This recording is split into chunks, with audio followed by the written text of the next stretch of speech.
Bismillahirrahmanirrahim.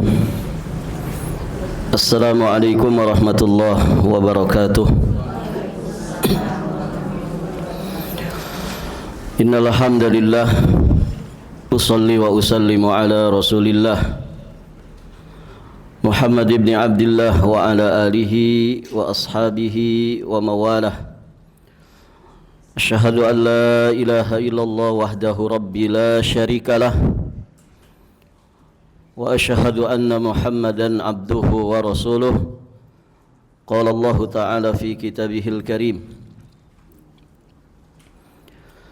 ya ayyuhalladzina amanu taqullaha haqqa tuqatih wa la tamutunna illa wa antum muslimun. Amma ba'd, fa inna ahsanal kalami kalamullah wa khairal hadi hadi Muhammadin sallallahu alaihi wa alihi wasallam wa syarral umur muhdatsatuha fa inna kulla muhdatsatin fid dini bid'ah wa kulla bid'atin dhalalah wa kulla dhalalatin finnar.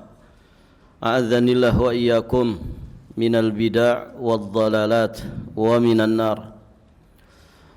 Para hadirin jamaah rahimani wa rahimakumullah.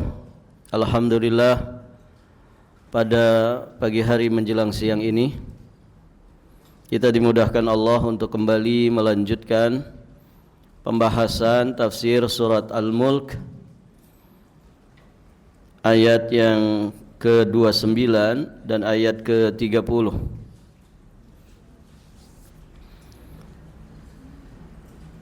Ibu-ibu yang dirahmati Allah, ini pembahasan terakhir dari surat Al-Mulk. Allah berfirman, ba'da a'udzu billahi as-sami'il 'alim minasy syaithanir rajim. Qul huwar rahman amanna bihi wa 'alaihi tawakkalna fasata'lamuna man huwa fi dhalalim mubin.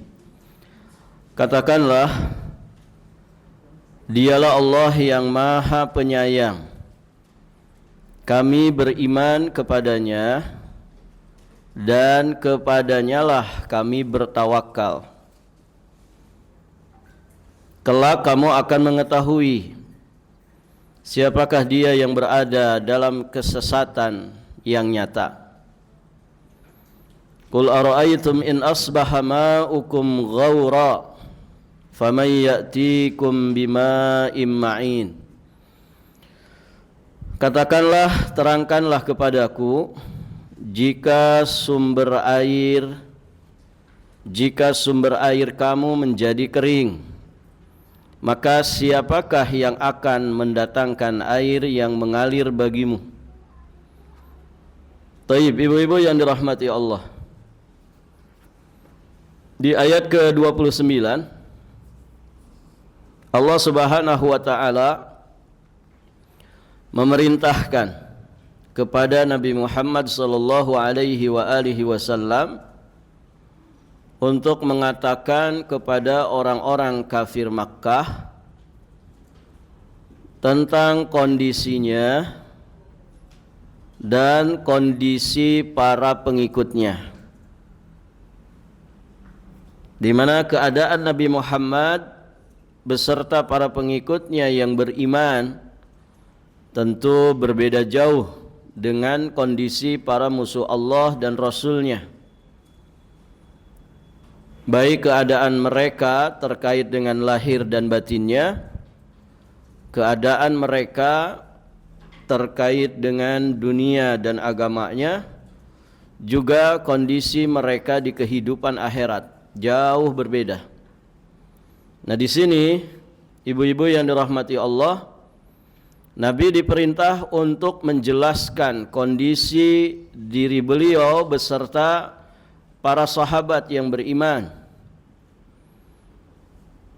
Apa yang diperintahkan oleh Allah? Huwar rahmanu amanna bihi wa 'alaihi tawakkalna.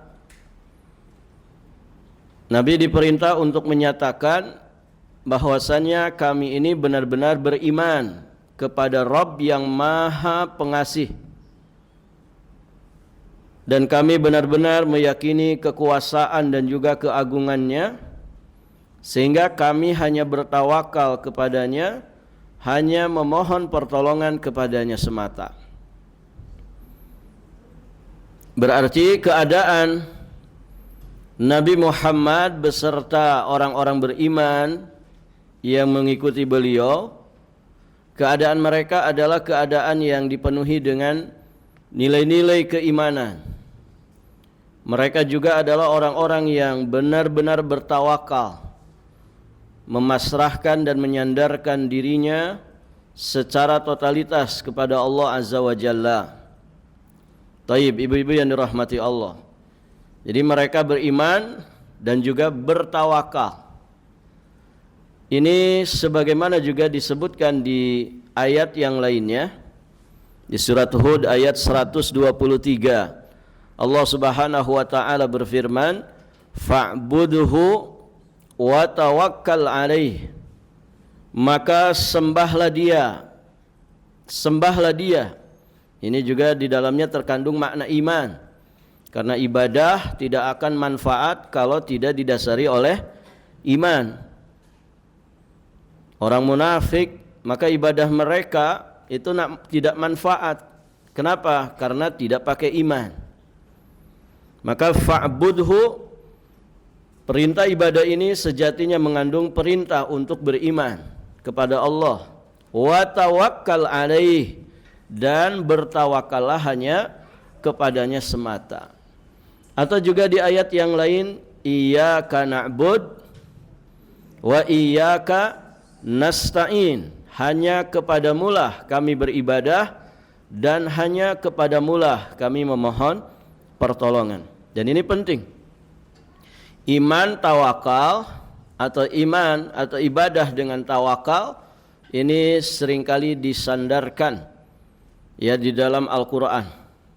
Ya, seringkali penyebutannya ya bersandingan ya di dalam Al-Qur'anul Karim. Menunjukkan bahwa ibadah itu harus disertai dengan tawakal. Iman itu harus disertai dengan tawakal kepada Allah Subhanahu wa taala.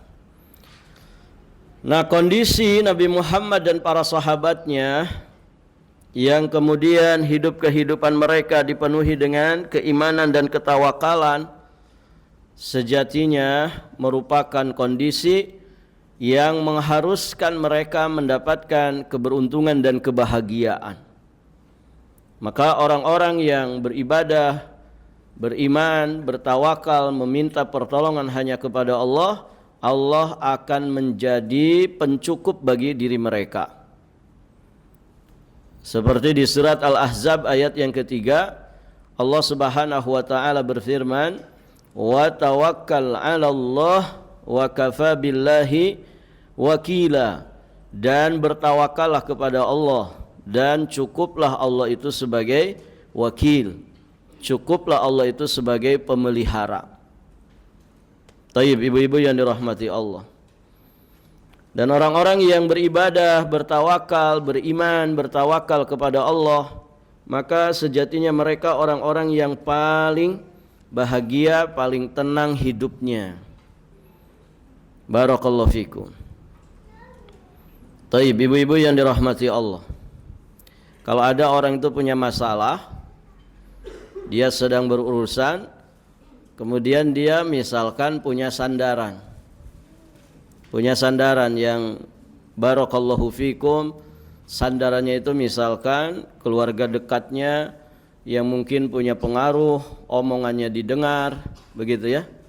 Kira-kira tenang enggak ibu? Ya. Bahasa lainnya kalau kita punya backingan, tenang tidak? Tenang. Ya. Dekengan. Ya. Orang Jawa dekengan ya. Taib, ibu-ibu yang dirahmati Allah. Maka bagaimana dengan Allah Azza wa Jalla? Orang di dunia kalau punya permasalahan, kemudian dia punya backingan, maka menjadikan hatinya tenang, kan begitu ya? Karena ada yang membackup, ada yang ya menjadi sandaran. untuk bisa menyelesaikan permasalahan. Nah, itu sesama manusia di dunia. Walillah al-matsalul a'la. Bagaimana lagi kalau orang itu yakin dengan kemahakuatan, kemahabesaran, kemahakuasaan, kemahakayaan Allah. Bagaimana kalau orang itu beriman kepada Allah seperti itu? Bagaimana kemudian jiwa raganya tidak tenang saat dia mendapatkan beragam permasalahan? Kan ujung-ujungnya kembali kepada Allah. Itulah kenapa iyyaka na'bud wa iyyaka nasta'in. Ini penting nih tawakal ini. Karena banyak orang yang kemudian menyaksikan kekuatan Allah. Punya masalah bukan lari kepada Allah, mendekat kepada Allah. Ya malah curhat di media sosial. Enggak ada ujungnya, enggak ada solusinya. Yang ada barakallahu fikum, ya. Paling kemudian dibully netizen, kan begitu. Ketika orang punya masalah malah lari ke kuburan, minta-minta ke orang mati. Sebagiannya menjadikan dukun, tukang sihir, ya dijadikan rujukan. Naudzubillah. Kenapa tidak bertawakal kepada Allah? Kenapa tidak beristi'anah kepada Allah? Jadi sejatinya orang-orang yang tidak mau taat, tidak mau ibadah, tidak mau beriman dan bertawakal kepada Allah, mereka ini bermasalah. Sebetulnya mereka punya Tuhan apa tidak? Mereka itu iman tidak kepada Allah. Mereka itu beriman gak bahwa Allah itu maha kuasa, maha kaya, sehingga ketika terjadi permasalahan dalam hidupnya, kemudian mereka tidak mau kembali ke Allah. Kalau orang itu yakin kemahakuasaan Allah, kemahakayaan Allah, tenang, lapor saja kepada Allah. Bangun sepertiga malam terakhir, munajat kepada Allah, minta segala sesuatu kepada Allah. Disuruh kok kita, ibu, disuruh minta kok banyak yang nggak mau. Ini kan masalah. Allah nyuruh kita minta-minta kepadanya, ngerengek kepadanya, memelas kepadanya dalam doa-doa di waktu-waktu mustajab. Tapi banyak orang tidak mau. Ya, ya. Terlalu pede dengan dirinya sendiri, ya. Tidak merasa fakir di hadapan Allah. Siapa kita, ya? Ibu-ibu yang dirahmati Allah. Jadi jangan lupakan Allah dalam segala hal. Dalam segala hal. Ya, jangan lupakan Allah, jangan tinggalkan Allah. Ngedekat saja kepada Allah. Tayyib, ibu-ibu yang dirahmati Allah. Dari sini juga kita memahami bagaimana keterkaitan yang begitu kuat antara iman dan tawakal. Tawakal itu termasuk syarat keimanan. Di surat Al-Maidah ayat ke-23 Allah Subhanahu wa taala berfirman, "Wa 'alallahi fatawakkalu in kuntum mu'minin." Dan hanya kepada Allah lah kalian itu bertawakal. Jangan kepada siapapun. Hanya kepada Allah lah kalian bersandar, berpasrah dengan segenap jiwa dan raga. In kuntum mu'minin, jika kalian itu orang-orang beriman. Maka Imam Ibnu Qayyim Al-Jauziyah alaihi rahmatullah, beliau mengatakan, faja'ala tawakkula syartan fil imani fadalla ala intifa'il iman inda intifa'it tawakkul. Dalam ayat ini Allah Subhanahu wa taala menjadikan tawakal sebagai syarat keimanan. Maka hal itu menunjukkan bahwa tidak ada iman jika tidak ada tawakal. Enggak akan ada iman kalau tidak ada tawakal. Begitu. Artinya sangat erat kaitannya. Orang yang benar beriman kepada Allah pasti tawakal kepada Allah. Nah, orang-orang yang tawakal kepada makhluk, maka sejatinya bermasalah keimanannya. Berarti Anda ini kurang beriman atau bahkan nyaris tidak punya iman kepada Allah. Kok tawakalnya kepada selain Allah? Tawakalnya kepada makhluk, sedangkan makhluk saja fakir kepada Allah. Bagaimana kemudian kita bersandar kepada yang sama-sama fakir? Ya. Taib, ibu-ibu yang dirahmati Allah. Di ayat berikutnya, ayat terakhir, Allah Subhanahu wa taala berfirman, "Qul ara'aytum in asbaha ma'ukum ghaura faman ya'tikum bima'in ma'in." Terangkanlah kepadaku, jika sumber air kamu menjadi kering, maka siapakah yang akan mendatangkan air yang mengalir bagimu? Ibu-ibu, ayat ini merupakan peringatan bagi manusia bahwa sumber kehidupan paling dasar bagi makhluk hidup itu adalah air. Mending tidak ada makanan atau mending tidak ada air, Bu?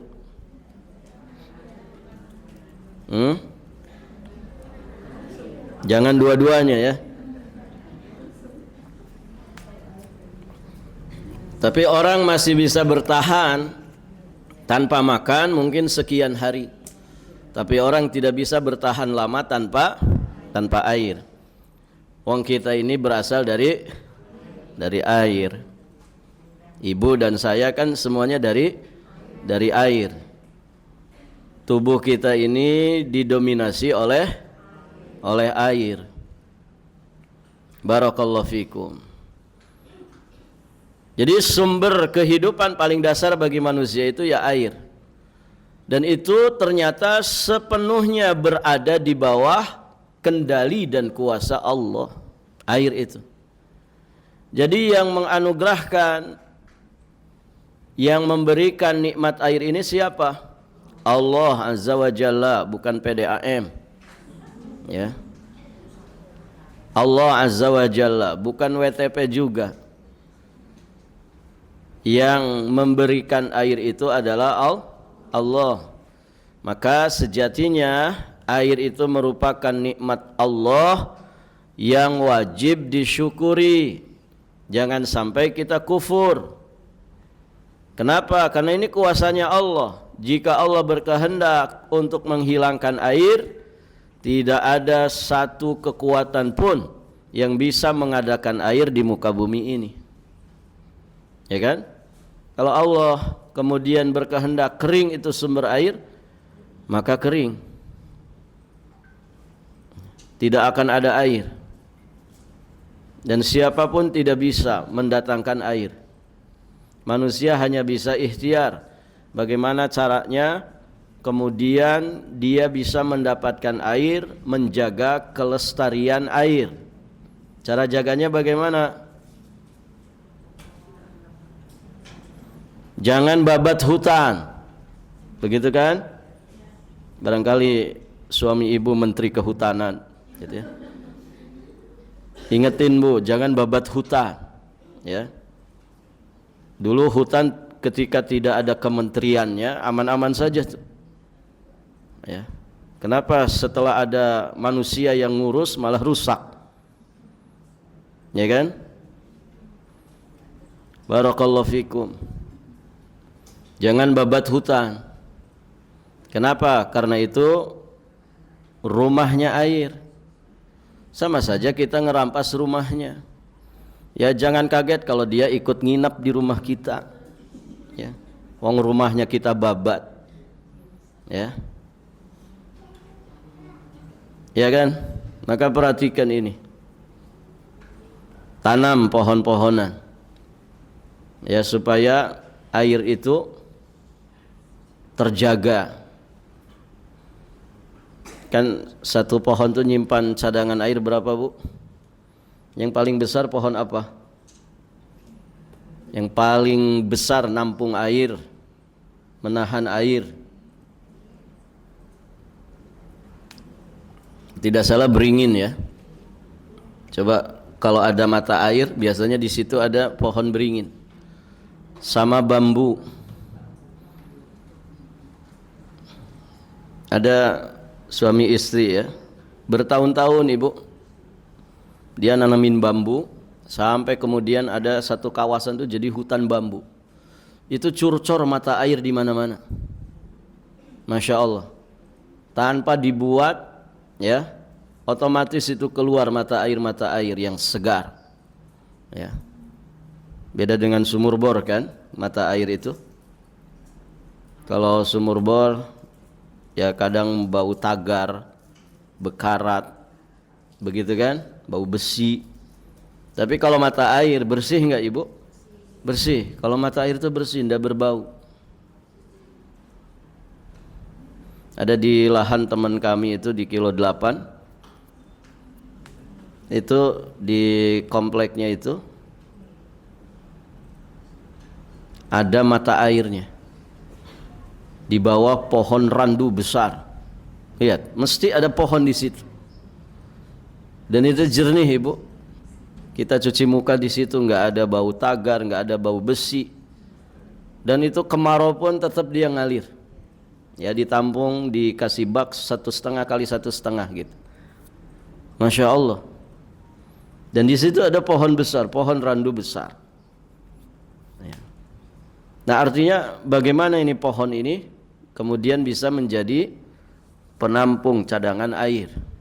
Maka semakin banyak pohon yang ditanam, sejatinya itu menjadi ya sumber air yang besar. Semakin banyak yang dibabat, maka akan menjadi sumber bencana besar. Ya. Sudahlah, apa yang kita saksikan bersama itu menjadi pelajaran. Ya, menjadi pelajaran. Zaharal fasadu fil barri wal bahri bima kasabat aydin nas. Telah nampak kerusakan di daratan dan di lautan. Ya, itu semua disebabkan oleh ulah tangan manusia. Jangan nyalahkan siapa-siapa, manusia. Itu tingkah laku manusia. Manusia yang bagaimana? Yang serakah, yang rakus, gitu ya. Yang makannya tidak cukup dengan nasi. Ya. Dia pengen makan juga hutan, ya. Kayu gelondongan dia makan. Gitu ya. Taib, ibu-ibu yang dirahmati Allah. Jadi nikmat air ini wajib disyukuri. Rasulullah mengingatkan kita bahwa ternyata di antara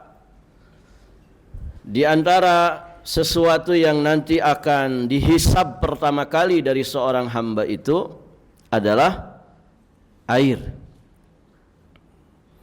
Inna awwala ma yus'alu anhu yaumal qiyamah yakni al-'abda minan na'imi ayyuqala lahu alam nusiha laka jismak wa nurwiyaka minal ma'il barid. Sesungguhnya yang pertama kali seorang hamba akan ditanya pada hari kiamat tentang nikmat yang telah diterimanya adalah pertama tentang nikmat sehat. Alam nusiha laka jismak, bukankah kami telah membuat badanmu sehat? Nih sehat kita ini ibu, itu ujian dari Allah. Sehat kita ini nanti ada pertanggungjawabannya. Dipakai apa sehat badanmu itu? Kemudian yang kedua, ya di antara yang akan pertama kali nanti dimintai pertanggungjawaban, yang akan ditanya pada diri kita di hari akhirat nanti adalah min wa nurwiyaka minal ma'il barid. Bukankah kami telah memberikan kepuasan minum dari air yang dingin? Jadi air ini nanti akan ditanya. Maka ya perhatikan ibu-ibu yang dirahmati Allah. Ini penting diperhatikan ya. Karena bayangkan kalau air ini dibuang-buang. Misalkan di pengajian ada air kemasan pakai gelas plastik. Itu dihabisin bu. Ustadz saya sudah beser, kalau saya habisin pasti pipis terus. Ya minumnya dikit-dikit. Kalau tidak habis kantongin, bawa ke rumah, nanti diminum di rumah. Jangan disisakan. Coba bayangin kalau satu komunitas mereka minum-minum air-air mineral begini, kemudian mereka menyisakan dari air minumnya itu, taruhlah separohnya, 100 mili misalkan, 100 mili. Bayangkan kalau 10 jadi berapa? 100 mili, ya kan? Apa namanya, mili atau apa Bu? Iya, mili. Ini kalau ini kemasan di depan saya ini 220 mili. Ini kalau nggak dihabiskan, separuh dia habiskan, berarti sisa sekitar 100 mili. Kalau 10 orang saja berarti sudah 1 liter kan? Bayangkan kalau 100 orang, berarti 100 liter terbuang. Taib. Kalau separuh orang Balikpapan begitu modelnya, tiap ada acara begitu, separuhnya saja, berarti 400.000 manusia warga sini, berarti ada 400.000 liter, 400.000 liter, berapa kubik itu? Coba saudara-saudara kita di Palestina, di Gaza, susah minum ibu, ya kan? Kita di sini hambur-hamburin, ya. Kalau tidak habis, maka setidak-tidaknya dipakai untuk yang manfaat. Tidak habis, tuangkan ke bak air di kamar mandi, kan bisa dipakai untuk istinja, atau disiramkan ke tanaman yang kering. Intinya manfaat, jangan dibuang, jangan dibuang. Karena ini nanti akan ditanya ini. Air ini nanti akan ditanya. Akan ada pertanggungjawabannya di hadapan Allah. Karena inilah sumber kehidupan makhluk hidup. Siapapun makhluknya, dikatakan makhluk hidup, pasti kebutuhan dasarnya adalah air. Hewan kebutuhan dasarnya air. Tumbuhan kebutuhan dasarnya air. Manusia juga demikian, kebutuhan dasarnya adalah air. Ini nanti ada pertanggungjawabannya. Maka perhatikan ini. Taib, ibu-ibu yang dirahmati Allah. Intinya jangan ada yang terbuang sia-sia. Manfaatkan. Kalau kita tidak memanfaatkannya dengan cara diminum, manfaatkan dengan cara yang lain. Jangan dihambur-hambur, jangan dibuang-buang. Ini perhatian bagi semuanya. Juga perhatian bagi mungkin yang ngeberesin bekas-bekas minum itu. Kalau masih ada sisa-sisa, coba kumpulkan. Nanti mungkin disimpan, dimasukkan ke bak air di kamar mandi, atau disiramkan ke tanaman. Intinya supaya bermanfaat, ya, supaya bermanfaat. Taib, ibu-ibu yang dirahmati Allah. Ya, apalagi warga Balikpapan, ya. Warga Balikpapan sebagiannya kan susah air kan ibu ya. Yang ada PDAM aja susah air. Bagaimana yang tidak pakai PDAM? Ya, semoga Allah mudahkan urusan kita. Ya. Maka mahal ini.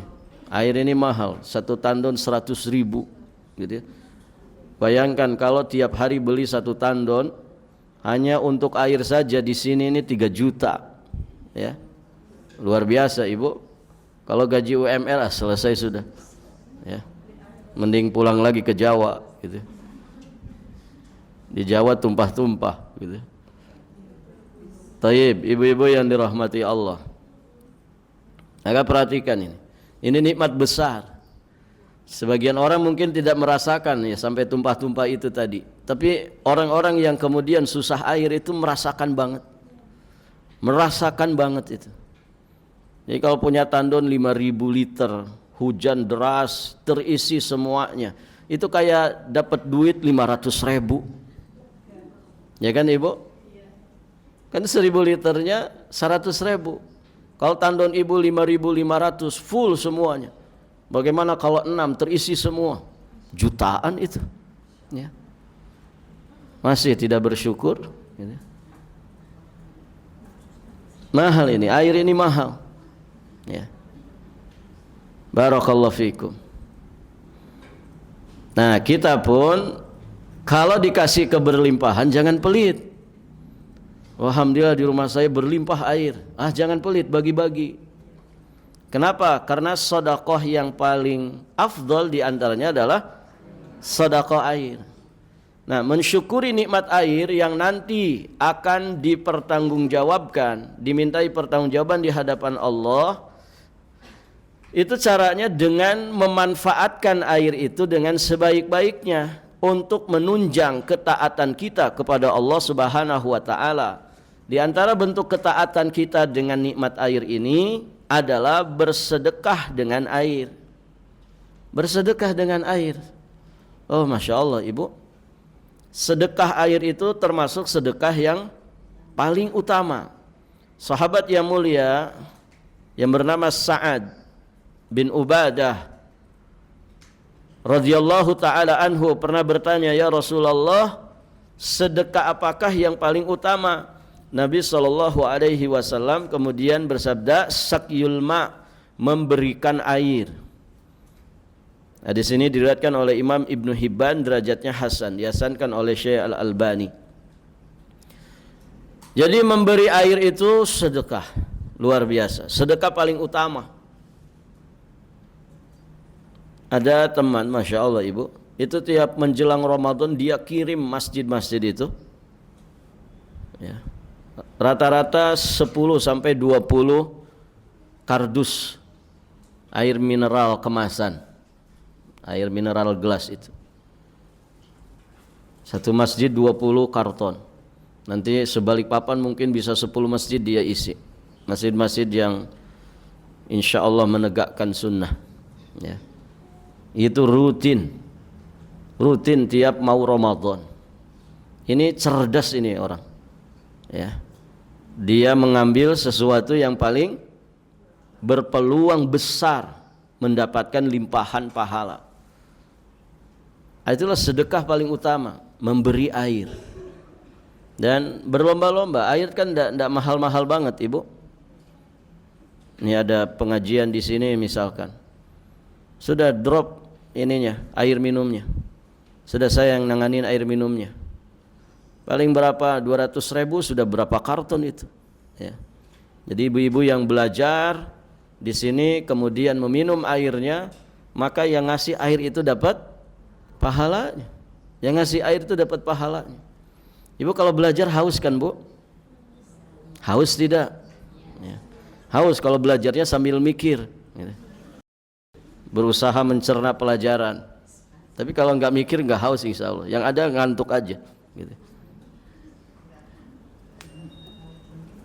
Taib, ibu-ibu yang dirahmati Allah. Nah, ini sakyul ma.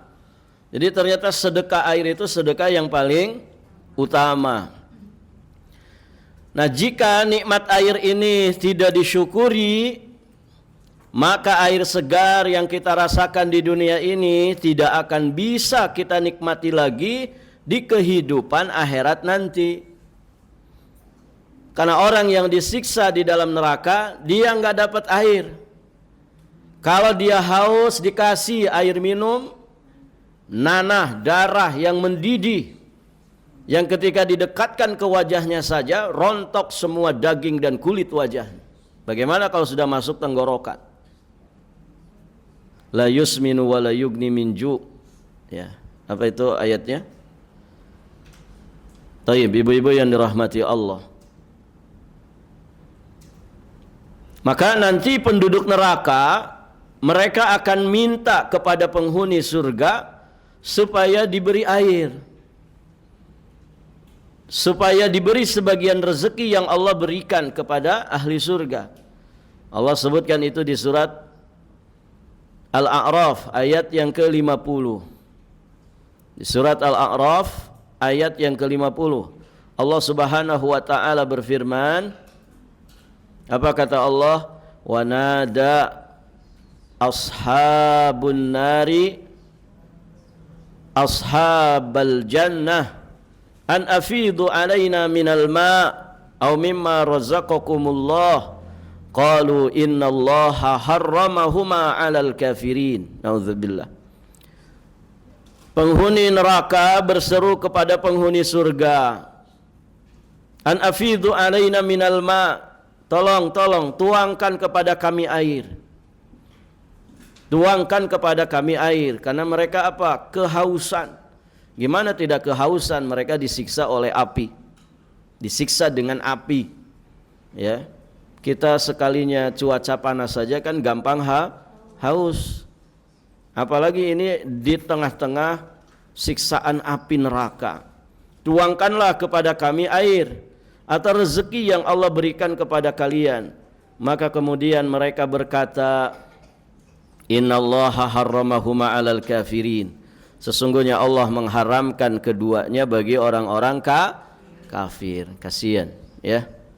Ibu-ibu yang dirahmati Allah ya. Maka perhatikan ini. Ahli neraka mereka tidak bisa minum air segar. Itu juga bisa jadi karena mereka dulu zalim kepada alam, sehingga alam itu harusnya menghasilkan air, gara-gara kezalimannya air itu tertahan. Menzalimi banyak makhluk hidup, terutama kaum manusia, bangsa manusia. Maka di akhirat air segar yang mereka nikmati ketika di dunia itu tidak akan bisa lagi dinikmati di kehidupan akhirat. Sehingga mereka teriak-teriak ke ahli surga supaya menuangkan air kepada mereka.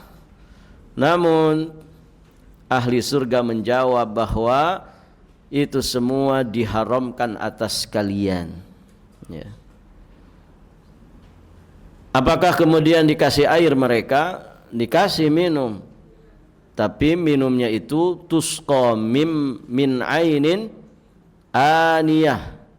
Mereka diberi minum dari sumber mata air yang sangat panas. Itu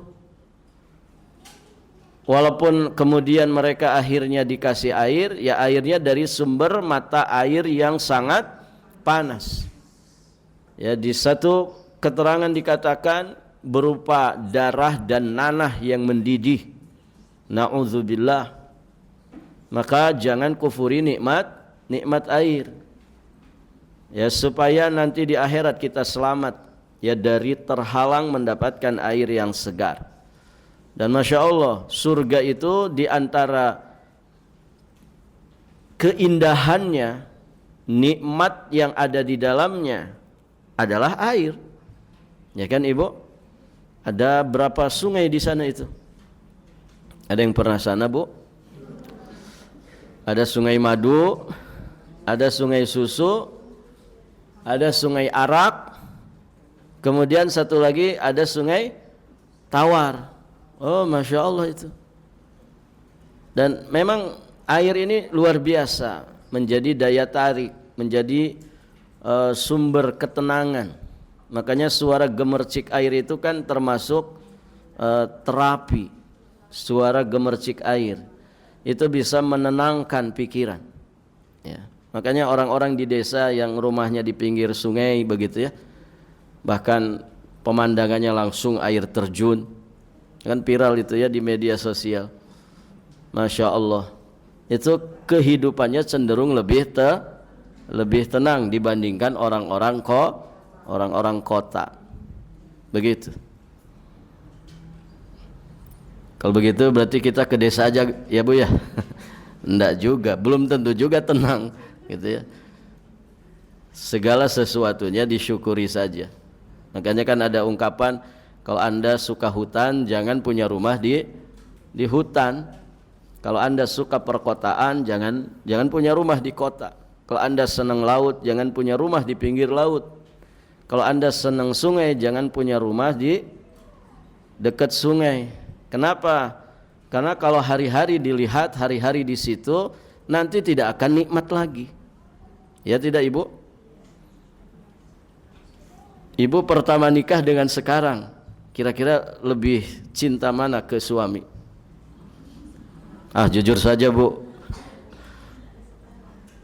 Gimana Bu? Nanti biar saya sampaikan ke suami Ibu. Bosen Ustadz dia lagi gitu. Barakallahu fikum. Ya begitu manusia, ya, begitu manusia. Namun kan kita dibimbing oleh ilmu, apapun yang ada di hadapan kita disyukuri. Ya, jangan banyak berkeluh kesah. Nah, ini penyakit manusia, keluh kesah. Ya.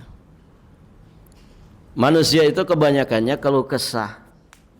Dikasih hujan salah, dikasih panas juga tidak benar. Begitu kan?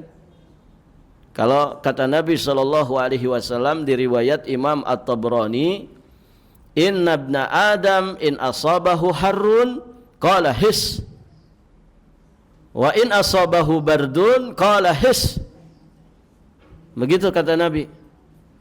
Sesungguhnya anak Adam, manusia, kita semua ini, jika ditimpa panas, dia mengucapkan his.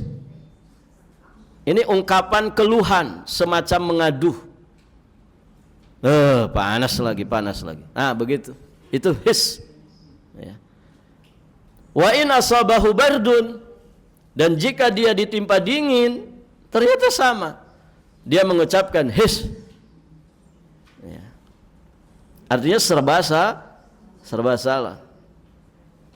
Yatamannal mar'u fis sayfi asyita. Seseorang itu berharap musim dingin saat musim panas. Fa idza jaa asyita'u angkarahu. Apabila datang ternyata musim dingin, justru dia mengingkarinya. Fa huwa la yardha bihalin wahid. Dia tidak rela dengan satu keadaan. Kutilal insanu ma akfarah. Celaka manusia. Duhai, mengapa begitu kufurnya manusia.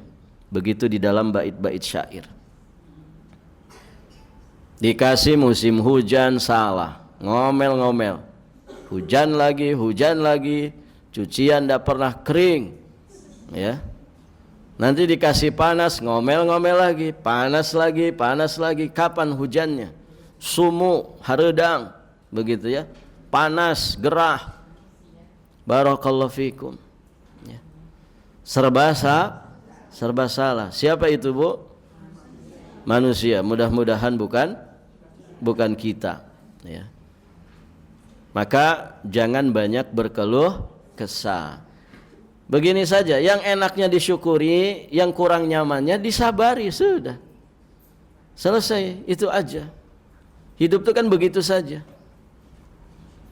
Yang senangnya disyukuri, yang tidak senangnya disabari.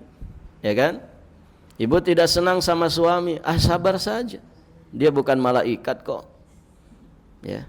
Sesekali nyebelin tidak apa-apa, gitu. Sama suami juga begitu ke istri. Sesekali istrinya nyebelin, sabar saja, gitu kan? Kan hidup itu tidak indah terus kan, Ibu. Ada senang, ada susah. Ada lapar, ada kenyang. Ada hujan, ada apa?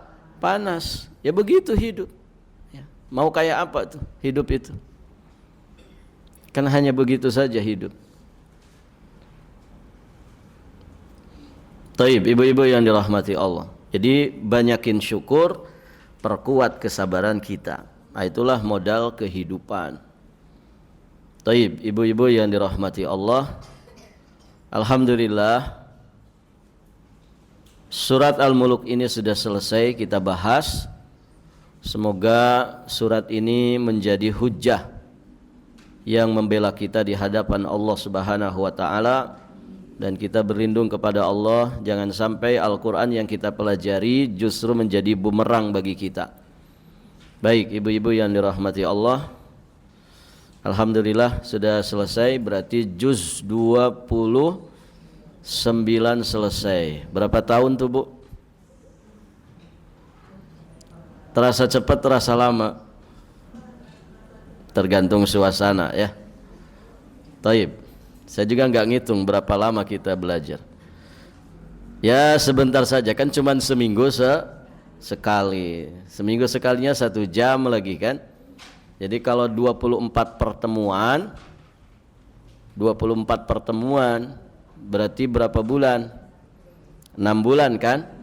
Nah, itu kalau dipres sehari semalam saja. Kan 24 jam. Ya kan Ibu? Berarti kita belajar sudah lama atau sebentar saja? Sebentar. Baik Ibu, sampai di sini. Semoga berfaedah. Baik Ibu. Saya kira cukup ya sampai di sini. Berikutnya berapa pertemuan lagi nih Bu? Ke Ramadan. Nanti Ramadan ada pelajaran enggak? Nanti kabari saja Ibu ya. Ini kan juz 29 selesai. Apakah mau lanjut tafsir lagi atau ini momen Ramadan mungkin nanti kita bahas seputar Ramadan 1 atau 2 pertemuan. Nanti silahkan didiskusikan. Atau mau libur ya silahkan nanti informasikan. Barakallahu fikum. Insyaallah 3 pekan lagi ya Ramadan ya. 3 pekanan lagi. Allahumma sallimna ila Ramadan. Baik Ibu yang dirahmati Allah, sampai di sini saja kita akhiri. Subhanakallahumma wa bihamdika asyhadu an la ilaha illa anta astaghfiruka wa atubu ilaik. Hadanallahu wa iyyakum ajma'in. Wallahul muwaffiq ila aqwamit thoriq. Al-afu minkum. Wassalamu alaikum warahmatullahi wabarakatuh.